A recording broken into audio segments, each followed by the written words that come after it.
Hi there. So the guys at mythinkcar.com reached out to me to see if I'm interested to take a look at one of their really cool products. And obviously, being a car enthusiast, I agreed. So they sent me this thing, ThinkDiag. Diag. I have no clue how exactly to pronounce that correctly.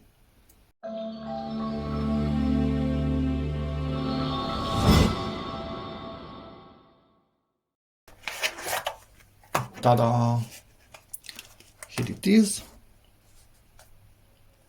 Let's see some specs on it. So it works from 9 to 18 volts, which is quite a wide range, and it's perfect. The model exactly, it's TKD01. ThinkDiag. ThinkCar in California. 1-year warranty, as you can see, Bluetooth. Any more info?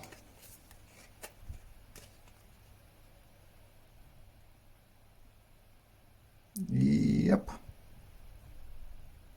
And a really awesome thing about this is that all the tools that I played around with before were only VAG tools, so Volkswagen Audi group, and they worked only on the cars from that particular manufacturer group. This one works on many more manufacturers, models, brands, whatever you want to call them, including Tesla, which is cool. They mention on the website that they are the first to support this for Teslas. Let's get it out. Okay.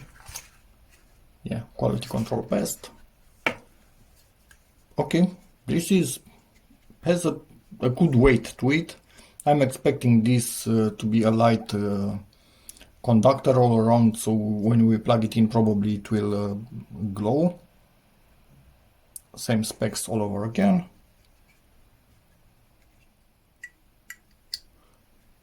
Okay, plastic is flexible yet quite strong. Construction seems to be really good.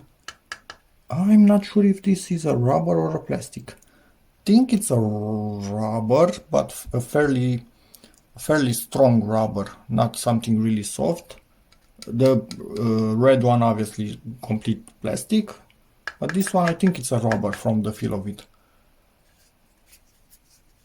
Yeah, okay. Let's get to some manuals and see whatever else we find around here. Let's quickly go through this thing. So first we need to download the ThinkDiag app, obviously install it.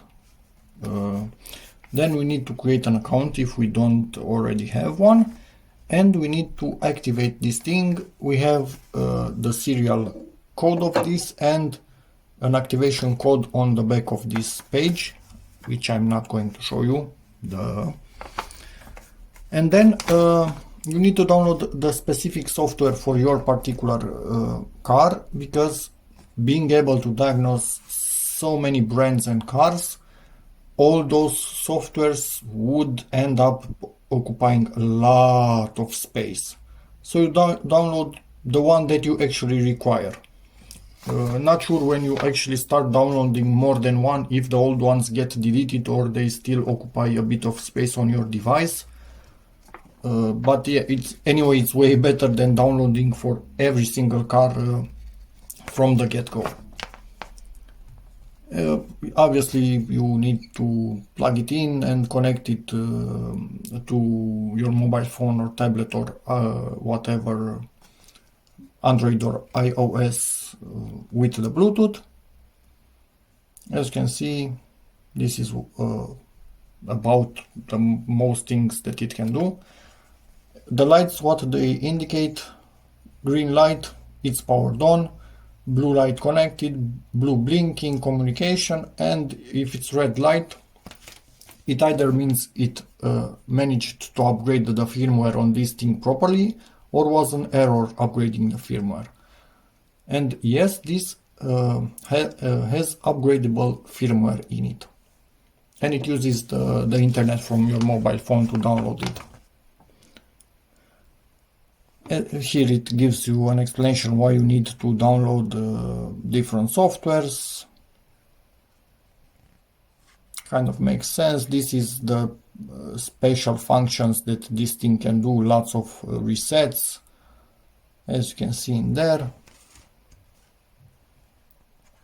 Yeah, you can gather bonus points if you are basically telling other people to get this device with a particular code that you get, explaining why you need to upgrade the firmware. And on Android 5 or iOS 9, everything above that, this thing will work. So yep, that's about this, and a bit of info for the warranty if you need it. So let's get installing the app on my phone. But first I will just quickly show you something from their web page, just a quick scroll through it. And we are on ThinkCar.com webpage. As you can see, from 10th of April 2021, ThinkDiag for Tesla is available, which for Tesla owners should be awesome news. Again, I'm not going to stay too much on this web page. As you can see here, the package software for a Tesla is $199 at the moment. And as far as I know, the other software, here it is, $129 for 1 year for all other brands. And if you already had it for 1 year, then it drops to $99. Yes, it might seem a lot for somebody, but again, this is not just for one car group or brand. This can diagnose almost anything out there on the roads. So yeah, you need to pay, but if you repair and work on many different cars, this thing pays for itself without any issue.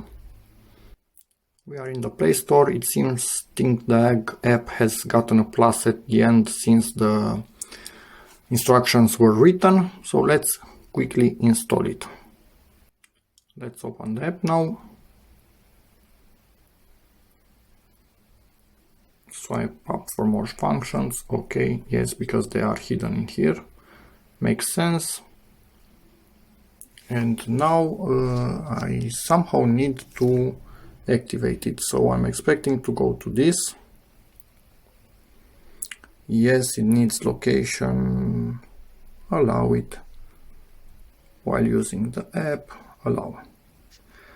And here we need to sign up, not to log in, and let me do this off camera. As you can see, I created an account, and now let me go to my device and activate it. So let me input this. Ta-da! And it's activated. Not really sure what's up with this points interface. How to install maybe. Oh, okay. So yeah, I know. Probably they will tell me. Let me see. That would be interesting. They might tell me where. Come on. Where it's. Yeah, this could be it. Where I have the OBD2 port. Let me see. Will they tell me or not? Yep. So it's in A. Okay, perfect. This is a really nice touch, because sometimes you are not familiar with a particular car, and this will tell you where the OBD2 port actually is. Just want to show you something else.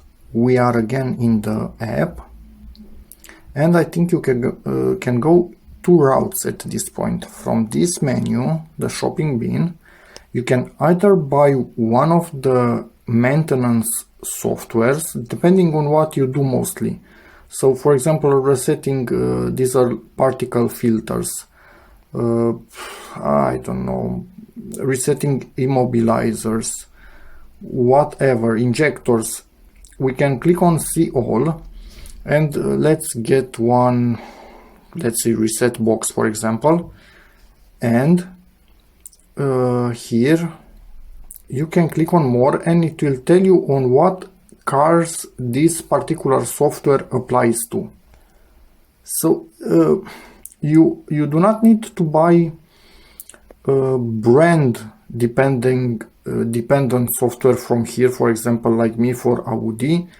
If I work on more cars but I do mostly repair brakes and change brake pads and stuff like that, I don't buy for every single brand of car the software. I buy the one, yeah, I got out of the app by mistake. I buy the one that has to do with brakes.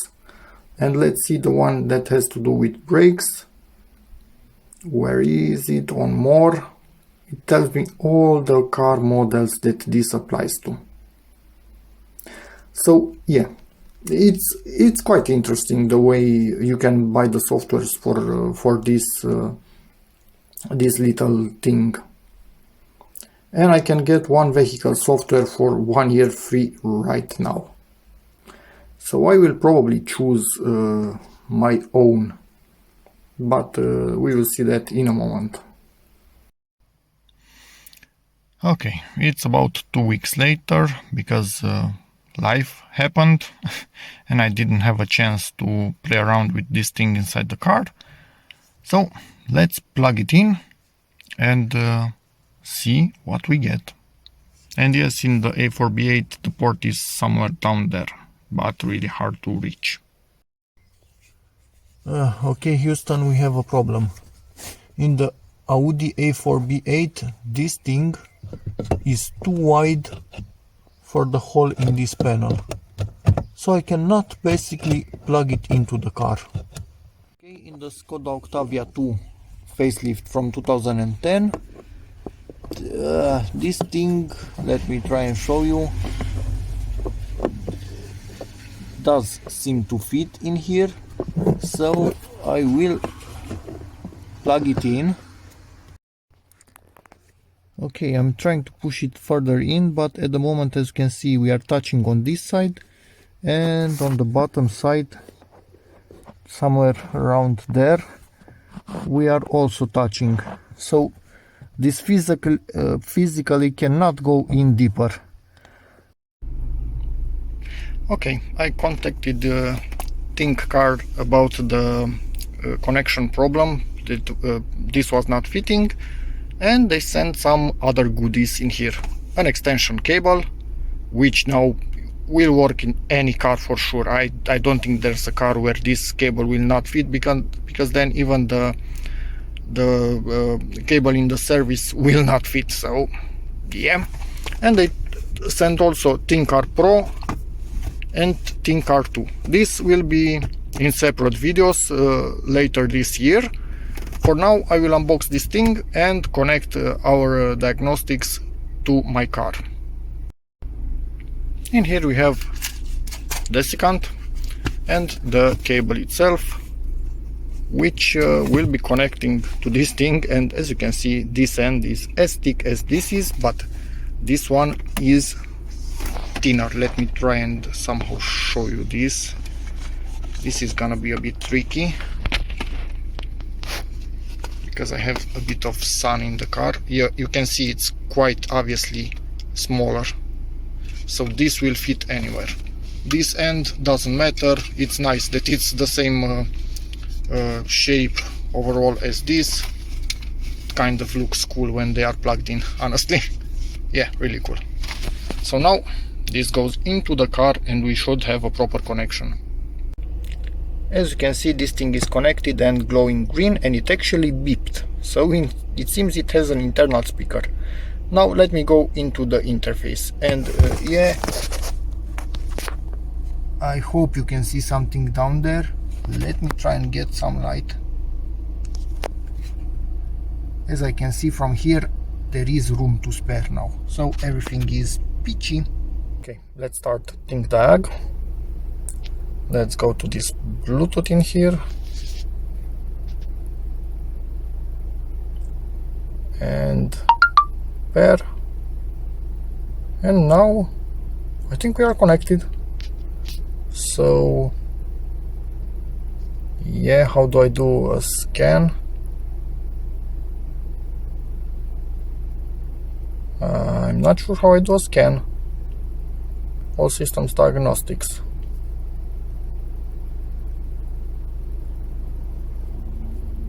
So whatever, VIN decoding. Okay, so yeah, I don't have almost anything downloaded. I should have downloaded this when I was in my Wi-Fi range and not in a random parking lot. It's just slower. I have lots of data, so no issues there, but it's a bit slower like this.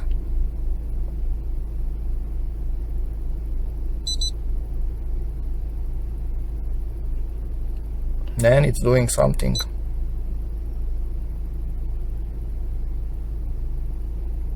Please unplug and try again. Okay. Let's unplug and try again. That's a bit weird. Okay, unplugged. Plugged again.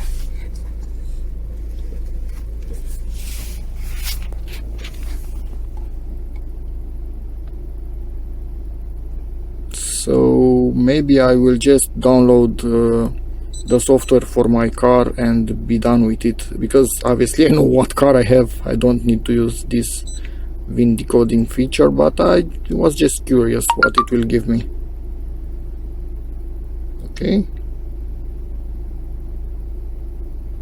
Okay, so it found out it's an Audi, so it really did need to be unplugged and plugged in again. Now we are downloading the Audi software.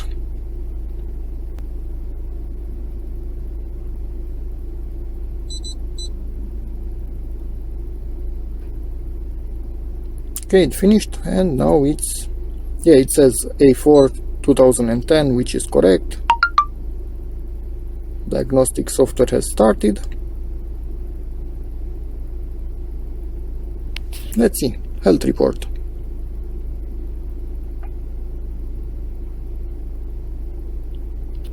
I think now it's doing a scan of my car for all the errors. And it finished, and abnormal, you can see here the errors, and normal where we don't have errors. Let's see, passenger door electronics, no radio. I think I know what error I should be getting here. Maybe I can figure it out. No, I cannot figure it out.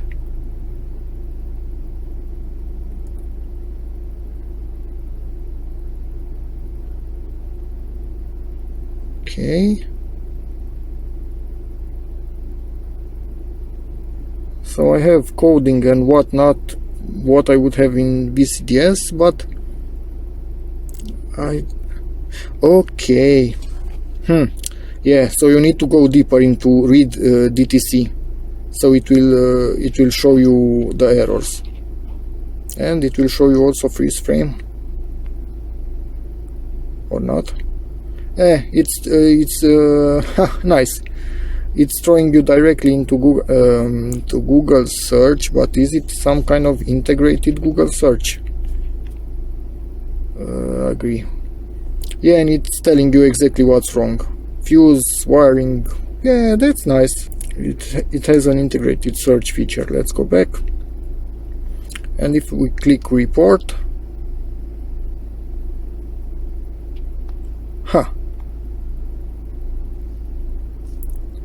it's later, 2 issues, report, and what can I do with it? Can I somehow, yep, I can send it in any way that I want. That's cool.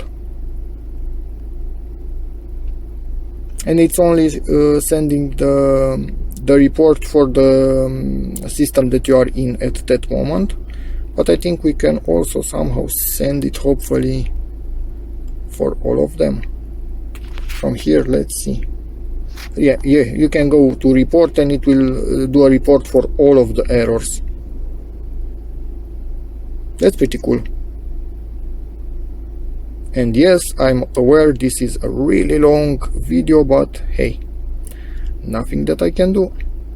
Here you can see everything that is okay and what is not okay. And I think, yeah, you can see here more info. That's pretty cool. And again, you can send it in any way that you want. Okay, yeah, I like this. This is okay. I really like it. And yes, obviously you can clear DTCs.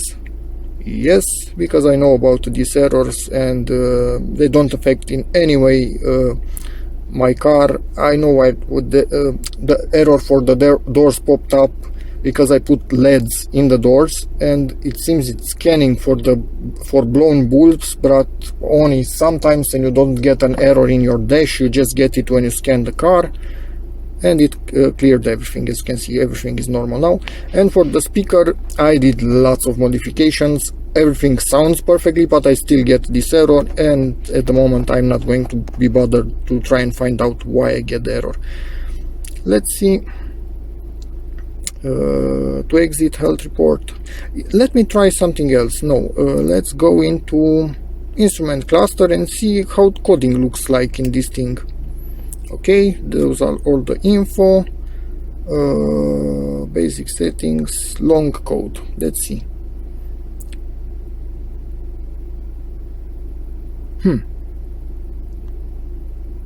Yeah, code alone coding by hexadecimal or long coding helper. And you can do codings in here.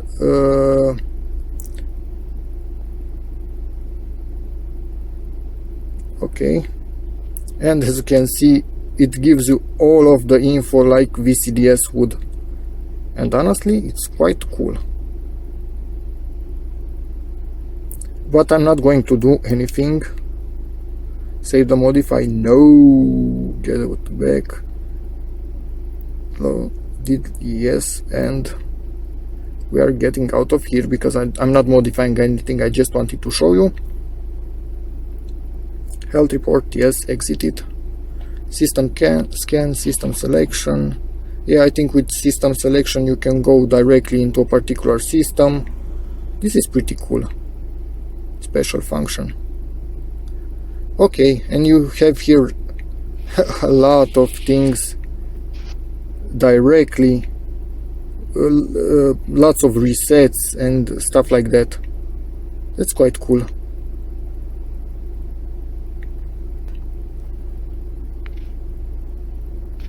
Diagnose procedures, and this thing is quite cool, honestly.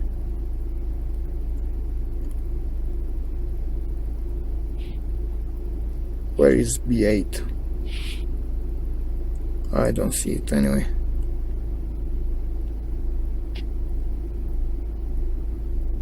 $8K, yeah. Let's see, transmissions. We don't have the 7-speed that I have in here. Okay, navigation. And this thing is, yeah, honestly, this interface, this ThinkDiag knows a lot of stuff. A simple video, which is quite long, but still a simple video, cannot really show you all that this thing can do. Yeah, if you have a little service, I really think you can benefit a lot from this particular interface, especially if you work on more than one brand of car. You simply download the softwares for all the cars that you need and work like that. Yes, you pay yearly, but I don't know, it's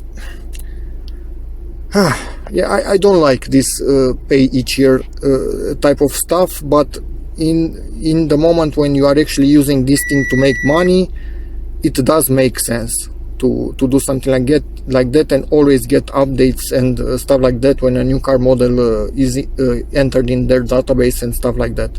So yes, it does make sense in this situation. For home use, it's borderline. Okay, yes, it's much better than going and paying the dealer to do a scan on your car. Obviously it's much cheaper like this, but yeah, you still pay each year. So yeah, depends on what you want, but up until now I do like this this interface. So yeah, I don't even know what I'm doing now. I think it's scanning to show me everything that I actually have equipped on my car and that I can actually enter and see info. Let's see engine electronics, and it's giving you all the info,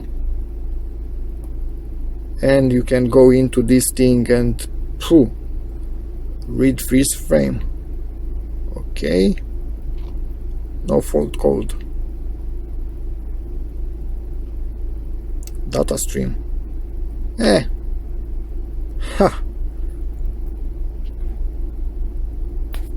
Let's see, record, and it went out. I think it disconnected or something like that.